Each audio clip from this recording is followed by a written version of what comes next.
মমতা ব্যানার্জি কি ভয় পাচ্ছেন? এই প্রশ্নটা জোরালো হচ্ছে, তার কারণ আমার কলিগ সুজয় যেমনটা বলছিল, যে সুজয় তুমি যেমনটা বললে যে উত্তরবঙ্গ মানে এক কথায় বলা যায় বিজেপির গড়, সেই বিজেপির গড়েতে দাঁড়িয়ে এত বড় একটা বার্তা এবং তুমি যে গোপন তথ্য বলছো সেটা নিয়ে কিন্তু রীতিমতো চিন্তার ভাঁজ শাসক দলের বলা যেতে পারে। দেখো, এটা তৃণমূল কংগ্রেসও ভালো করে জানে যে আমরা যদি 2021-এর বিধানসভা নির্বাচন দেখি, তুমি একদম উত্তরবঙ্গটা বিজেপির একটা শক্ত ঘাঁটি বলা হয়। তবে আমরা দেখেছি যে 2021-এর বিধানসভা নির্বাচনের পর অভিষেক বন্দ্যোপাধ্যায়, মমতা বন্দ্যোপাধ্যায় সব থেকে বেশি ফোকাস ছিল উত্তরবঙ্গ।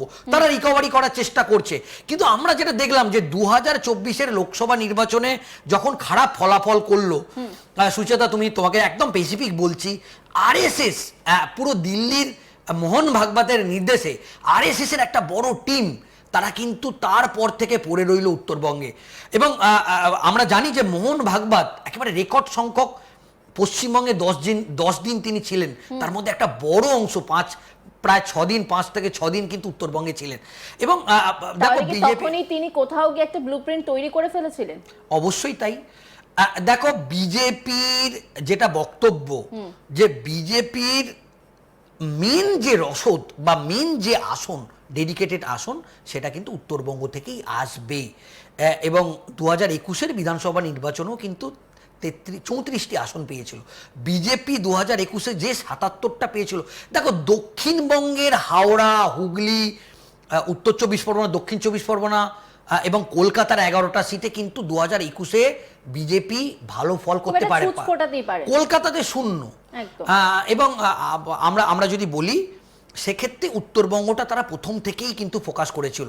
এবার আমি তোমাকে একেবারে স্পেসিফিকভাবে বলছি, কেন্দ্রীয় স্বরাষ্ট্রমন্ত্রী অমিত শাহ তিনি কিন্তু উত্তরবঙ্গের নেতাদের একেবারে কলকাতাতে বসে তিনি একেবারে কড়া বার্তা তিনি পাঠিয়ে দিয়েছেন। কি কড়া বার্তা?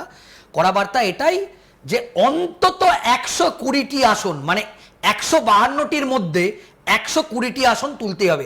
এবং এখান থেকে আরো জল্পনা তৈরি হচ্ছে, তাহলে কেন্দ্রীয় স্বরাষ্ট্রমন্ত্রী বা গোটা বঙ্গ বিজেপি তারা কি দ্বিতীয় দফা পর্যন্ত কোনো রিস্ক নিতে চাইছে না? তাহলে দ্বিতীয় দফায় কি কোনো বিস্ফোরণ হতে পারে, বড় কোনো ঘটনা ঘটতে পারে। কাল রাতে যে বৈঠকটা হয়েছে, সেই বৈঠকে এমন কি আলোচনা হলো?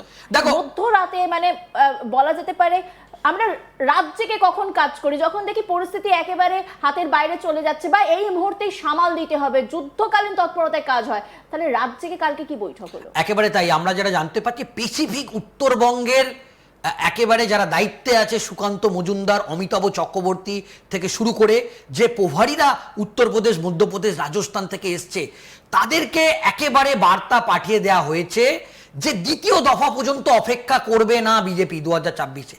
প্রথম দফা, যেখানে বিজেপির শক্ত মাটি, জঙ্গলমহলের জেলাগুলো পুরুলিয়া, বাঁকুড়া, পশ্চিম মেদিনীপুর, পূর্ব মেদিনীপুরে শুভেন্দু অধিকারীকে একেবারে স্পষ্ট বলে দেওয়া হয়েছে 16তে 16টা তুলতে হবে। একেবারে এরকম টার্গেট বেঁধে দেওয়া হচ্ছে। দিলীপ ঘোষকে বলা হচ্ছে পশ্চিম মেদিনীপুর, খড়গপুর তোমার মাটি, এবং ওখানকার যারা সাংগঠনিক জেলা সভাপতি আছে, যারা দিল্লি থেকে যে সমস্ত নেতৃত্ব এসছে, তাদের একেবারে স্পষ্ট বলে দেওয়া হয়েছে যে লোকসভা ভোটের সময় দিলীপ ঘোষ বলেছিলেন যে আমার মাটিতে না থাকার জন্য আমার এই হার, এই একটা অভিযোগ, একটা ক্ষোভ আমরা দেখেছিলাম। এবার তাকে তার মাটিতেই দেওয়া হয়েছে, কিন্তু একটা টার্গেট দেওয়া হয়েছে যে সেই টার্গেটটা ফুলফিল করতে হবে। একেবারেই তাই। অন্তত পশ্চিম মেদিনীপুর থেকে 10টি আসন তাকে দিতেই হবে। তো এইভাবে, এবং আমরা যেটা দেখছি সব থেকে উল্লেখযোগ্য, কেন্দ্রীয় স্বরাষ্ট্রমন্ত্রী এ রাজ্যের একটা সম্মানজনক সিট তারা কিন্তু দ্বিতীয় ফেজ পর্যন্ত অপেক্ষা করতে চাইছে না। তিনি, আমরা যেটা জানতে পারছি, তিনি এই বিষয়টাতে আসবো, তার আগে আমরা একটা বিষয় জানতে পারছিলাম যে একটা বড় পদক্ষেপ নেওয়া হয়েছে, যে আপডেটটা তোমার কাছে রয়েছে আগে, এবার সেই আপডেটটা একটু নজর দেবো, কারণ দর্শকরা সেটার জন্য ওয়েট করছেন। দেখো, তুমি নিশ্চয়ই এটা শুনেছো যে তৃণমূল কংগ্রেসের পক্ষ থেকে কল্যাণ বন্দ্যোপাধ্যায় তিনি হাইকোর্টের দ্বারস্থ হলেন। কেন হাইকোর্টের দ্বারস্থ হলেন?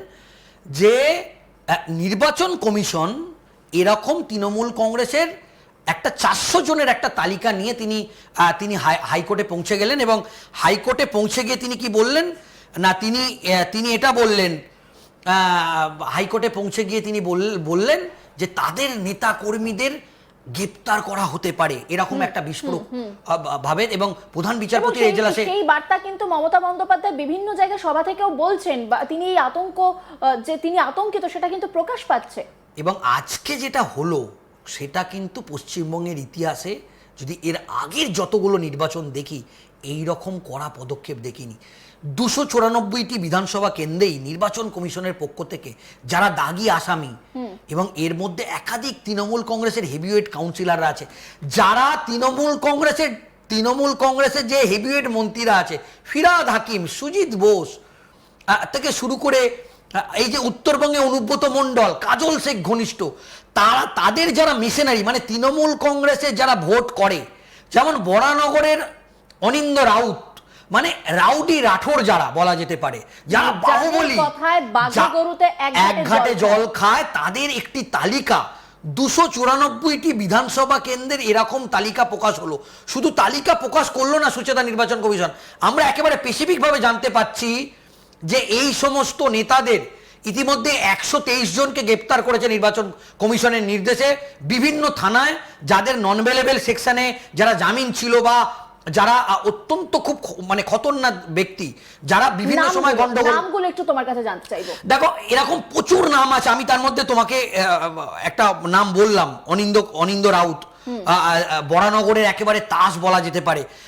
শুধু তৃণমূল কংগ্রেসের না, এরকম প্রচুর তালিকা আছে, অন্যান্য রাজনৈতিক দলেরও এই তালিকা আছে, এবং সেই তালিকা আমরা যেটা শুনছি তার মধ্যে ইতিমধ্যেই অন্তত 40% এইরকম যে যারা আছে তাদের বাড়িতে ইতিমধ্যেই কলকাতা পুলিশের তরফ থেকে কলকাতা জুডিশিয়াল এবং জেলার ক্ষেত্রে বিধাননগর বা হাওড়া বা বর্ধমান কমিশনারের পক্ষ থেকে পুলিশ আধিকারিকরা চলে গেছে। এবং আরো বড় খবর, এখান থেকে একটা বিষয়, কাল রাত পোহালে যেহেতু প্রথম দফার নির্বাচন, কোচবিহার তার মধ্যে রয়েছে, কারণ আমরা জানি নিশীথ প্রামাণিক সেখানে লড়াই করছেন, এবং অন্যদিকে তৃণমূলেরও প্রার্থীরা রয়েছেন, উদয়ন গুহ রয়েছেন, সেখানকার আপডেটটা একটু যদি শুরুতে বলো, ওখানে কাদের কাদের নাম রয়েছে। দেখো আমরা যেটা জানতে পাচ্ছি, কোচবিহারের একেবারে 20 জনের এরকম তালিকা প্রকাশ করেছে, 20 জন, কোচবিহার থেকে 20 জনের।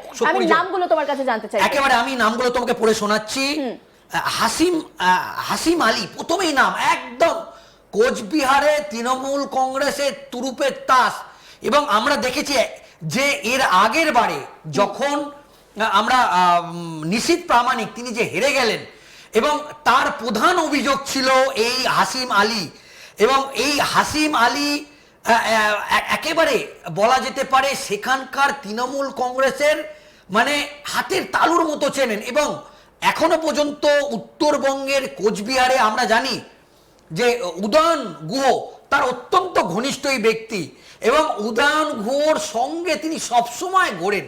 এবং এই যে কুলিকার 20 জনের তালিকা আছে তার মধ্যে রফিক ইসলাম, পরের নামটা একটু মহাবুল হক, একেবারে শশী রয়, ঝুমুর আলী ফকির, তাপস দাস, মঞ্জু মিয়া, রফিকুল ইসলাম, আবু সালাম সরকার, বিতিশ, প্রত্যেকেই কি প্রচন্ডভাবে ঘনিষ্ঠ। একেবারে এই যে রফিকুল ইসলামের নাম বললে, তিনি অত্যন্ত দক্ষ তৃণমূল কংগ্রেসের, মানে বলা যেতে পারে তিনি উত্তরবঙ্গের কোচবিহারটাকে বলা যেতে পারে তিনি তার হাতে তালুর মতো চেনে, এবং দাপুটে নেতা।